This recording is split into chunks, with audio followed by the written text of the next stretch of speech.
So Spotify is changing how release radar works, and at first this might not sound like a big deal, but for some of you this may completely upend your entire marketing strategy. I know several people this is like drastically changing how they release music, but essentially what's happening is that Spotify is changing what songs are actually eligible to be pushed out to your followers on Release Radar. If you're not familiar with Release Radar, it's essentially a playlist where any artist you follow, when they release new music, their music will be added to your Release Radar playlist as a listener for the first 28 days. And then as new music comes out, it'll be added. It's only updated on Fridays, but basically if you follow an artist, they will have their new song get added to Release Radar, one song per release specifically. And just to show you what I mean, I'm going to share my screen. This is an artist with about 120,000 followers on Spotify, and the Release Radar is pretty damn good. Like, this is just the last 12 months. They've got 92,000 listeners from Release Radar, over 500,000 streams from Release Radar. So basically, since they have such a huge following, every time they release a song, it gets pushed out to their followers, and it's freaking great.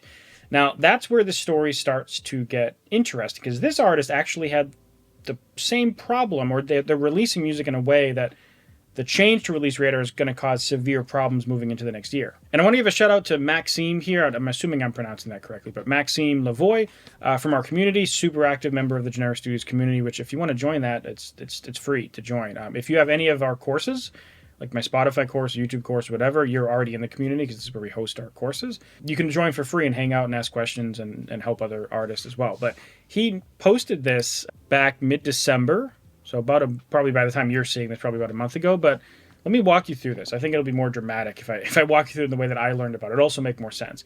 So he released a song December 11th, made the pitch November 28th. Waiting for December 13th to see Release Radar. Then he realized the song is not in Release Radar, even if he pre-saved the thing. So the song came out there. The Friday was December 13th, I believe. And so we contacted Spotify for Artist Support, which they replied, it's normal because if your fans heard the song before Friday, remember he released it on the 11th, which is a Wednesday, and the song came out on the Friday. So they're saying if your fans heard it before Friday, they won't have it in Release Radar, which he says is not true, which he's right. That's not true. If a fan listens to the song before Friday, they still get it in their Release Radar. And another way to prove that to yourself is next time you see a song in your Release Radar, listen to it and wait till next Friday when Release Radar updates. Does it get taken off? No, it stays there. Now, maybe that's changing in the future, but that's how it works now. So their Spotify's just wrong. And then he's like, 0 streams. Like, there's no way that's happening. So he contacts support. They need to escalate it, blah, blah, blah. And need 2 to 3 days. So he's asking this in the community, and I'm seeing this, and I'm like, what? I've never heard about this. So we were asking how many followers does the artist have. If you don't know Katie, she's on my team, and she is very active in the community, often just helping artists and stuff. And so if you're in the community, you'll probably bump into Katie at some point. Katie and I meet up several times a week to go over questions and make sure we're answering people and stuff like that. But so we asked, how many followers does this artist have? It really is weird. They did mention the song was eligible for Release Radar. The artist has over 10,000 followers, which you wouldn't expect 0 streams from that. And this is where the kicker finally comes. Right, and we get to the answer of how is Release Radar changing, the moment you've been waiting for, and probably angrily were waiting for. Here's Spotify's most pathetic answer after ruining the first 2 weeks of our release. Maybe they think they are teaching me something. So this is Spotify. Hello, we're following up on your concern regarding the Release Radar for your album, A Whispering Moment. We've heard back from our team, and they've confirmed that after running multiple tests, we've learned that filtering out some alternative versions of tracks, acoustic, karaoke, live, etc., boosts Release Radar performance, in turn helping more artists have a successful release. As a result, we will be evolving Release Radar track eligibility, filtering out some alternative versions of tracks. This change will not impact remixes, which they linked an article. You click on this. So it does actually say here, we don't include a song in a listener's release or if they've already listened to it. So that's new. We don't include alternative version of tracks like acoustic, karaoke, or live. We do include remixes.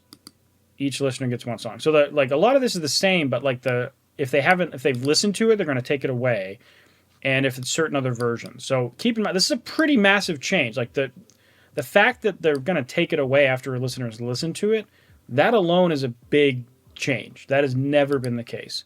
And if it has, it hasn't been functioning that way. Like if it was the intention of theirs, it has not been working that way in my experience. This is freaking brand new. And for some of you, you're like, whatever. But I know so many people. So I know several of you are watching this right now, that your whole strategy for growing has been to re-release different versions of songs. Like, for example, I know several people where they release acoustic versions of their songs to help market the original. Or they release an orchestral version, a cinematic version, a sad version, a happy version, a upbeat version, right? This is a pretty common marketing strategy you've probably seen. And it would be sweet, especially if you were using it to propel a secondary artist you had. Like, let's say you're a rock band and you want to release some acoustic music. A pretty common strategy that I've seen multiple people do is make an acoustic version of the song and then tag the other artist in the acoustic version, so you can kind of use the main project to propel the newer project. And I knew several artists doing that, and not even just that, but just like releasing multiple versions. I know dozens of artists releasing multiple versions, and apparently they're disincentivizing that a bit here. They're essentially not going to be including those in Release Radar. For some reason, they're still doing remixes, which I think is stupid. I would much rather them allow the alternative versions than the remixes, because typically, like an orchestral and acoustic version, I don't know. To me, it's more exciting than a remix. My guess is the remix industry is too large for them to kick those people out, because like there's a lot of huge producers in the world that do remixes, and it's a whole ecosystem. And I'm guessing there would be too much backlash if they didn't do remixes. Maybe that's my guess. Whereas they're not as likely to get backlash for this, because it's the people who take advantage of this are usually people who are growing. The people who are taking advantage of this are usually already established.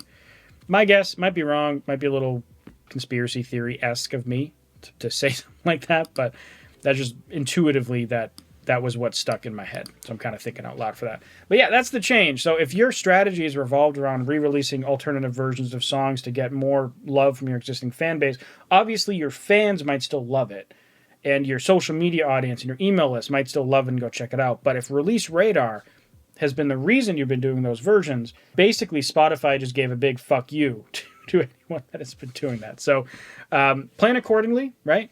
Use this information to plan accordingly. There's nothing we can do to change Spotify's opinion, really, like if we mass protest perhaps, but chances are we can't control this. What you can control is what you do with this information, how you adjust your strategy to take advantage of the current landscape of things. So think about that, plan accordingly. I hope you found this helpful, and let me know in the description if you've learned anything more about this or you've personally experienced this already. I don't know if this has started, when it starts, if it hasn't, so we'll figure this out together. Anyways, thanks for watching. I'll see you next video. Bye.